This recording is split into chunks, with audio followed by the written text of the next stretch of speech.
What is a direct neck excision? Well, as the name might suggest, this is a procedure where we remove the skin of the neck directly, so through an incision in the middle of the neck, instead of the typical approach, which is on the sides of the face. And it's typically best for a gentleman who is able to tolerate a little bit of a scar in the middle of the neck. We're able to disguise a little bit, but the point of it is that we end up having a scar. So we remove the skin directly. We're able to also address the subplatysmal structures, so the subplatysmal fat and digastric muscles, glands if needed, and we're able to tighten the platysmal muscle then together at the midline to create that nice angle, and then able to excise the skin directly, as again we mentioned. Another trick of closure is we do what's called a Z-plasty at the end, and the Z-plasty is a term for reorienting the scar essentially in the middle of the neck there, and that does two things. One, it helps to disrupt that straight line, which makes it a little better disguised, and more importantly, it also lengthens the scar a little bit so that there's less likelihood of a tension band or a scar band forming. So this is a good candidate in this case for this procedure. This is a gentleman who really was only concerned with the neck skin. That's another important point. It's only for those who are concerned with the neck skin itself. It's not going to address the jowls. In this case, he was just bothered by the neck skin and just wanted to address that directly. Didn't want the little bit more downtime of a lift from the sides, like our Lux lift. And so this has reduced downtime, need for wound care around the ears. You won't have the swelling around the ears and lower face. As with this gentleman who has the looseness of the skin extending from the chin all the way to the collarbones. He's about a month out, but you can see that the angle is much better defined. He may have gotten some improvement of the excess skin of the lower jowl area as well, but that's not the primary goal of this procedure. The incision hides pretty well already. He's a month out. This will continue to improve over time. You can still make out a little bit of redness, and you can see that midline portion of the Z there is horizontal. So there's a little bit of a zigzag in the middle of the neck there, some swelling still at that midpoint, but that's resolving. It'll be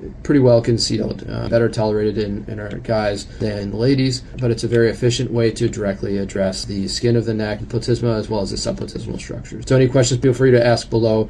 Hope that helps, and we'll look forward to talking to you soon.